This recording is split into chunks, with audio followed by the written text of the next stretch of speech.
Good morning, I'm Larry Steinhouse, and welcome to Money Chat Now. Money Chat Now is a politically charged stock market pre-show giving you the politics of the day and the biggest moves in the stock market. It is presented with comedic common sense and just the right amount of sarcasm by an expert in financial literacy. And hey, that's me, Larry Steinhouse. Today is Tuesday, December 6th. I want to thank you and welcome you to the show. We are here live on Facebook, Twitter, LinkedIn, and YouTube. And you can also find repeats of the show on Rumble and Spotify. Please search Money Chat Now and Larry Steinhouse, and then you can follow me there as well. And if you'd like to connect, please go to contactlarry.com. That's contactlarry.com, and there you will find my social media connections, my email, and my text message information as well. That's contactlarry.com. Hey, just a reminder, if you're watching online, hit that like button, hit that share button, and don't forget to subscribe to the YouTube channel and like the Money Chat Now page on Facebook. You can also find Money Chat Now and the Larry Steinhouse Show on Spotify, so please go there and subscribe as well. Hey, you can comment live during the show on YouTube, Facebook, LinkedIn, and Twitter, and please say hi so I know you're watching. It's the only way I know you're watching is if you say hi, and if you haven't joined the Money Chat Now fan page on Facebook, please do that and make sure you can always see the show. If you join the Money Chat fan page on Facebook, you could still view the show while I'm in Facebook jail. I can't believe I'm not in Facebook jail for a couple of things I've done, but hey, whatever. I guess they changed the rules. They just don't let you know. All right, so please go to the Money Chat Now fan page, like it so you never miss the show due to the Facebook censorship. And today's show, we're going to have a little bit of fun. We're going to be talking about the market recap. We're going to be talking about how Sam Bankman is fried. We're going to talk about this guy named Elon, whatever, I forgot who it is, and we're going to be talking about more COVID irony. It's funny. I tell you, it just makes me laugh. All right, real quick, I want to say hello to a couple people online just checking in. We have my lovely wife Linda saying hi. We've got Tom saying hi. We got Phil saying hi. We got Ken the Troll saying hi. We got Julius saying hi, and we got Deb saying hi. Thanks so much. I always appreciate you guys watching. If anybody else is watching out there, please say hi so I know you're watching. And of course, Money Chat Now is brought to you by Investor Schooling, and you can attend a complimentary class this Thursday by going to investorschooling.com, and there you will learn about real estate investing and stock options trading from those who do it every day. You'll have a really good time. Come to class. Money Chat Now is also brought to you by our sponsor, PB Adjusting, Public Adjusting Services. Hey, if your property has suffered storm damage, water damage, fire, or even wind damage from the past weekend, or anything else, you can contact my friend Peter at PB Adjusting. Call him at 215-388-2056. A public adjuster works for you and not the insurance company, and Peter at PB Adjusting has the experience and knowledge to make sure you get the coverage you paid for, and you get paid all you need when you need it most during a catastrophe. Call PB Adjusting at 215-388-2056. And don't let yourself get jerked around by the insurance companies. 215-388-2056. All right, real quick, a couple of people also saying hi. We got Ken, my buddy Ken saying hi. We got my brother Seth saying hi. We got Kim saying hi. And Jose coming in from YouTube. Thanks so much. All right, yesterday went kind of just as I expected it would. Remember I said in the morning, I said no matter what the production material index or PMI index said, it would be bad news. I told you that the index is a reflection of how companies that produce goods feel about the market. The market had an estimate of 53.3% of how people would feel. It's kind of weird, but anyway, that 53.3% will be the number for November, and that would be compared to the 49% in October. However, the great news was the problem. The PMI index report came in at 56.5%, which is higher than the 53.3%. Which, by the way, this number makes me laugh anyway. But anyway, let's think about this. The Dumbos on Wall Street are reacting to good news and making it bad news because they feel that the Fed may increase interest rates 75 basis points again because of all the good economic news. The Fed keeps trying to stop the growth and free spending of the people by raising interest rates on home purchases, cars, and other items. This will lead to a major problem sometime in the future. But the reality is that the people are used to buying. They're used to spending their money if and when they want. Money is easy to get, and many are learning this fact every day. Some are making the mistake of using credit cards to be able to do what they used to do. They used to buy with cash in the past, and others are draining savings to continue to buy. They got used to buying. They're just not going to stop. The problem, of course, is that eventually it'll catch up with them. They will be in debt, and eventually they'll be unemployed as well. You know, basically the Fed wants to control inflation by making it more difficult for people to buy. The good reports on jobs and the producer sentiment numbers continue to be a thorn in the heel of Jerome Powell. He's screaming, "It isn't working! Raise the rates again!" So the good news turned into bad news for the stock market. Silly, isn't it? So the market opened down, and then it got worse, and then the good news sank in, and it got worse and worse and worse. The Dow finished down about 480 points, the S&P was down about 70 points, and the NASDAQ finished down about 220 points. Of course, the 30-year bond rate increased to 3.6%, but it's still a far cry from the over 4% it was a few weeks ago. As the bond rate moves up, Apple and other NASDAQ stocks often move down. So watch for this. So if you start to see the bond rate moving up, which it's only going to move up, these stocks are going to start to move down. Just watch for it, you'll see. As you know, we're also headed to the end of the year. A couple of things at the end of the year that will happen and will affect prices. First of all, you know, we always have talk of the myth of the Santa Claus rally. It seems that many believe that at the end of the year, as we near Christmas, the market rallies one last time. Well, I'm still waiting for the past 5 years Santa Claus rallies. That never happened. The real issue is the loss takers. Many investors will be evaluating their portfolios this time of year, and some investors may have taken some gains during the year and need to offset those gains by selling loser stocks before the end of the year. One of the things I teach is that a loss or a gain is not a loss or a gain until you sell the position. That means you can be up $1 million in your portfolio. However, you do not have to pay taxes on that $1 million until you actually sell the asset at the $1 million profit. This year we had the Twitter buyout. And if you were holding Twitter, and some people were, for many, many years and doubled or tripled your investment, your stock was sold at the end of October. You may have an enormous gain that you have to pay taxes on. That means you may be looking for some of your terrible stocks, to get rid of some of the terrible stocks that you know will never come back, like maybe Carvana or Peloton or Nikola, and sell them as a loss right now to offset that gain before the end of the year. Yep, the stock market has some interesting tax concepts as well. Anyway, those stocks will fall further as the big money needs to write off certain assets. So the countdown to the end of the year continues. All right, let's take a look at the futures. Let's see what Wall Street thinks right now. Right now, the Dow, it looks like the Dow is up 28. Wow, I'm so used to being down. It's the S&P is up 6, and the NASDAQ is down. I did it again. Is up 34. I hope that's not a prediction of what's going to come when the market opens. All right, so it looks like the market's slightly moving up. Hey, let's talk about this guy real quick. I want to say hello to a couple of people I just noticed saying hi. A whole bunch of people coming on. We got James coming on. We got Tommy's coming on. We got Dave's coming on. We got Sandra. And we got Robin saying hi. All right, make sure you share this content because you can have a little bit of fun, I promise you. So everybody click the share button right now. Share it on your wall. Share it in some groups that you will enjoy, that you feel others will enjoy watching, because it's going to be a lot of fun coming up. All right, let's talk about Sam Bankman-Fried. Hey, if you've been following the news about the big crypto exchange platform called FTX, you know that the company has filed for bankruptcy, and the investors who held their crypto on the FTX app are now, well, basically screwed out of all their money. Sam Bankman-Fried was or is the kingpin leader of this company. As the crypto exchange FTX grew and grew, Bankman-Fried was kind of known as the boy wonder. He's currently 30 years old, and up until 5 weeks ago, he was considered one of the richest people in the country. He convinced very high-level people to invest in his venture, not only in the cryptocurrency, but the FTX exchange platform. Well, things didn't work out so well this year when FTX exchange came crashing down. The big problem for Bankman-Fried is that he may now face many years of jail time. Look, if you hold a company or a fund, you have certain obligations and laws to adhere to as the manager of the CEO of the company.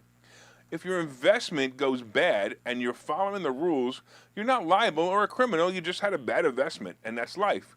Well, Bankman-Fried keeps going on social media platforms, and he's being interviewed by news outlets and keeps admitting to stupid things that he's guilty for.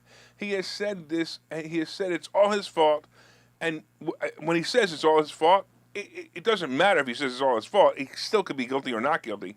But although that's not an admission of guilt, it can be used against him in the court with other things he has done that are illegal. He claims to have he claims to have books that are so poor that it's hard to unwind his personal assets from his company assets. The company FTX was worth about $32 billion just a few months ago and is now worth nothing. One of the issues that's facing the investors, both big and small, is their access to any assets in the exchange now being held indefinitely or will be gone forever. It also appears that Bankman-Fried used about $8 billion of the investors' funds to pay some bad debt. This $8 billion is also gone. The newly appointed CEO who took over to try to save the company is a guy named John Ray III. In a recent interview, he said that in his 40 years of legal restructuring experience, he's never seen such a complete failure of corporate controls and such complete absence of trustworthy financial information that occurred here. By the way, this is the same Ray who presided over the Enron liquidation in 2000s. So this guy, John Ray, is just there to oversee the liquidation of the company and help put the puzzle pieces back together for regulators and prosecutors to go after Bankman-Fried. Bankman-Fried continues to blame his ex-girlfriend for the problems and says he was unaware of the bookkeeping and other issues that caused the collapse of the company. There's also a rumor that his money, or should I say the investors' money, that he accidentally stole, went to the Democrat Party to help them fund the election. Apparently, he was second highest donor to the party by donating millions to the party. So here we are. We have a man who committed fraud, funneled money to top party officials, and is now talking too much. So what do you think that means for the future of Bankman-Fried? Well, I have the date of December 21st to be the date he commits Clinton-side. Any takers on the pool? I really wanted the 19th, but somebody already had picked that date. Oh, and there's also a side bet on who gets killed first, Elon Musk or Sam Bankman-Fried. Hey, did you see a recent post by Musk? He stated twice on Twitter that he's not suicidal at all. Well, stay tuned after this commercial for a segment that had some technical difficulty yesterday, where I will discuss from the future what happens to Elon Musk when he tests his new flying car concept. You might want to share this on your page right now and let your friends have a laugh, because I'm going to tell you this is going to be really good stuff. So click the share button right now, and let's take a break, and when I get back, we'll get into it. Okay, so you thought about buying and selling real estate. You've thought about investing in the stock market, but don't know where to start. Well, what if you could find a place to unlock strategies to master both real estate and the stock market, all without the headache? That place is Investor Schooling, hosted by Larry Steinhouse, an expert in real estate, financial literacy, and the ins and outs of the stock market. You can attend Investor Schooling in person or online 8 times a month. You can and will learn how to make money in real estate, and you will learn mastery of stock techniques such as options and covered calls. You will even get a chance to ask one of your burning questions to the stock option sultan, the master of picks and plays. Call 866-424-2829 for free information and receive a complimentary pass to attend classes, or register online at investorschooling.com. Don't delay. These passes are limited. So what are you waiting for? Call 866-424-2829. That's 866-424-2829. Or visit investorschooling.com. That's investorschooling.com.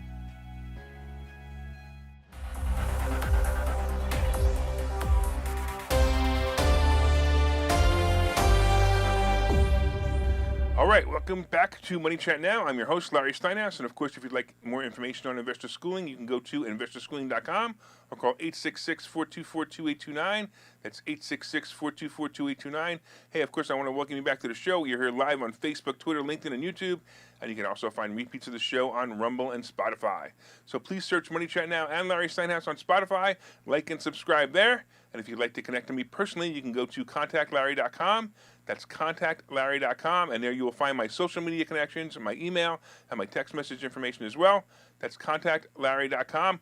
Oh boy, a whole bunch of people coming in. We got Joyce coming in saying hi. We got Joe coming in and Peter coming in from LinkedIn. And who else we got? It looks like we got, a couple of people. Julius, are you trying to post the link for Investor Schooling? Because you posted somebody else's link. And, I don't take kindly to that. So make sure you fix it. All right. So far, of course, we've been discussing the market recap. And right now, the Dow is up about 18. The S&P is up about 5. And the NASDAQ is up about 27. We've been talking about Sam Bankman-Fried. We got something coming up about some guy named Elon something or another. I can't remember his name. And then we got more COVID irony. And, of course, we got today's picks and plays. But first, did you guys hit that like button? Come on, hit that share button right now. You're going to love this. Hey, Art, I see you coming in and saying hi, too. Hey, hit that share button, Art, right now, because this is going to be a lot of fun. All right, also, leave a comment to say hi so I know you're watching. Please share. And don't forget to order my new book. It's called Money Hacks. And by the way, if you've ordered the book, please leave a review on Amazon. I noticed there's been no new reviews. So if you haven't left a review already, please leave one. And let's get into it. All right, let's talk about the Twitter files. All right, I want to take you guys into the future about 15 years. My show is now called Escape from Facebook Jail, and I am hidden in my bunker, and I'm telling my audience about a report on an old conspiracy theory that I found. This is what it looks like. All right, hold on, guys. You ready?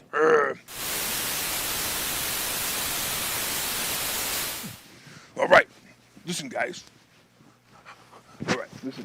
I'm about to report an old conspiracy theory I found, and this is Larry Steinhouse in the hidden bunker, and they haven't found me yet.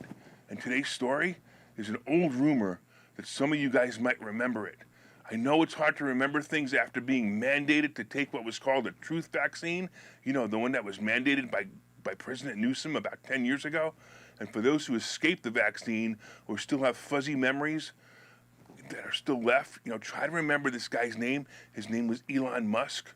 You know, the guy who he just disappeared one day, the guy who crashed in a flying car test accident about 15 years ago, and they never found his body or any sign of the crash. Elon Musk, you know, he was the guy who, he used to own some pretty big companies, you know, before GM and Meta bought them.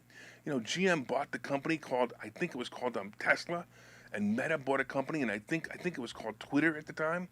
You know, there were so many rumors that the government gave special grants and money under the table for both GM and Meta to buy these companies to essentially make them, you know, disappear. You know, like that guy named Elon Musk, you know, the guy who all the media claimed was a super criminal and illegally funded all his purchases with something called cryptocurrency.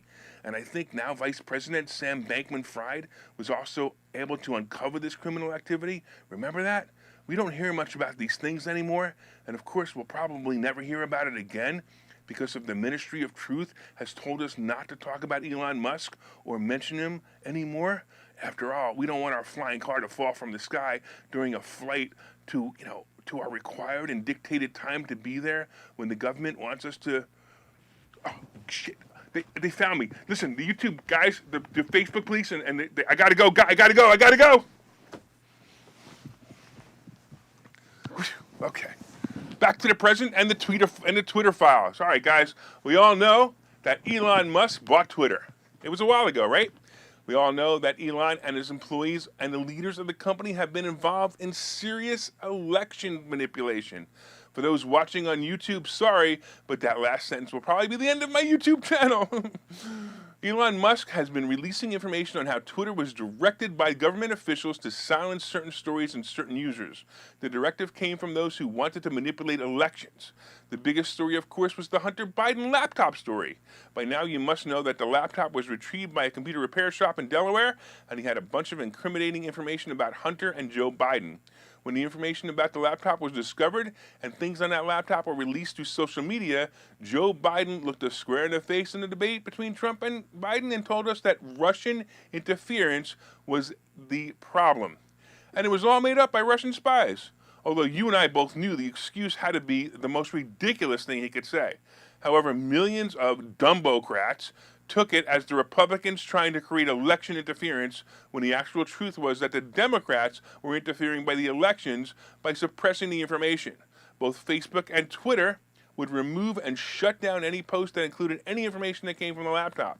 Elon Musk is now slowly releasing the information to the public. He is slowly showing emails from DNC leaders who asked for information to be removed and certain users to be removed. The internal emails show that Twitter complied with these demands.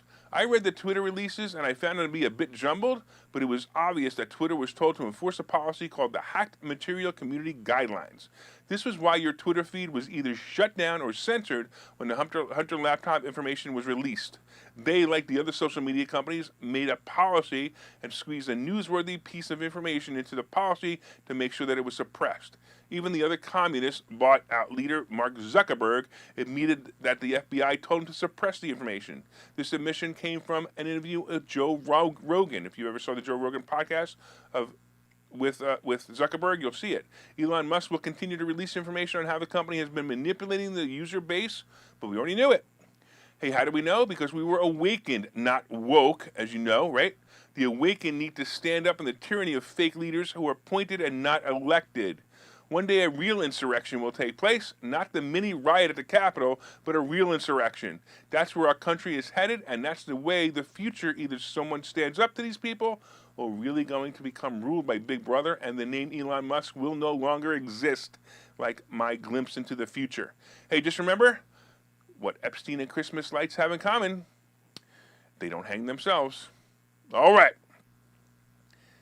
I'm hoping you guys enjoyed that. That was yesterday's presentation redone. I'm hoping you guys enjoyed it. All right. So there you go. Let's get into some more COVID irony. Hey YouTube, before you shut me down for this report, I'm simply referencing an article written by the Washington Post on November 23rd, 2022. This article is entitled, "COVID is no longer mainly a pandemic of the unvaccinated." This article that I'm referring to says the following, and I quote from the article, YouTube. I'm quoting it from the article. "For the first time, a majority of Americans dying from the coronavirus received at least a primary series of the vaccine, and 58% of the coronavirus deaths in August were people who were vaccinated and or boosted, according to an analysis conducted by Cynthia Cox, Vice President of the Kaiser Family Foundation." So apparently, the vaccinated, the people who no longer supposed to get COVID, the people who were told that they would have less severe reactions after they got COVID anyway, like hospitalization or death, are now the leading hospitalization and death cases reported. Of course, this must be Russian interference because it can't possibly be true. Our government would never lead us to believe that the vaccine that they contributed billions and billions of dollars to in Big Pharma could possibly be non-effective. The Truth Ministry would never allow this to happen. So I call foul on this article by the Washington Post, and I call foul on the people dying. I think they just told the hospital they were vaccinated when they really weren't. After all, the vaccine works perfectly as planned. I only wish I knew what the plan for the vaccine really was. Oops, never mind. Of course, the article goes on to say how unsurprised they were. Just to be clear, the article was actually pro-vaccine. It goes on and on. It just amazes me. You should read the backpedaling they write in the article. By the way, has anyone seen the documentary Died Suddenly? I have not seen it, but from what I hear, it's pretty scary. And don't forget always that the number one way to never get COVID is never get tested for it. I've never had it. See you guys after the break. Hi, I'm Larry Steinhouse, and one of the most misunderstood things in America is money. That's why I've written this book. It's called Money Hacks, because everything you think you know about money is wrong. And I'm telling you, everything you think you know about money is wrong. When you read this book, you will learn things about money that you did not know. You will even learn if money can buy you happiness. I have a full chapter dedicated to that. You're going to definitely want to read that. I talk about how to use other people's money to buy real estate. I talk about how to save more money, and I even talk about how to rebuild your credit score in this book. There are 22 amazing chapters in this book. This book is now available everywhere. It's available on Amazon. It's available on barnesandnoble.com. And you can order this book right now, and you'll have it in 2 days, and you'll start learning things about money that you never knew before. So order the book right now. Go to Amazon, go to barnesandnoble.com, and order the book, Money Hacks by Larry Steinhouse.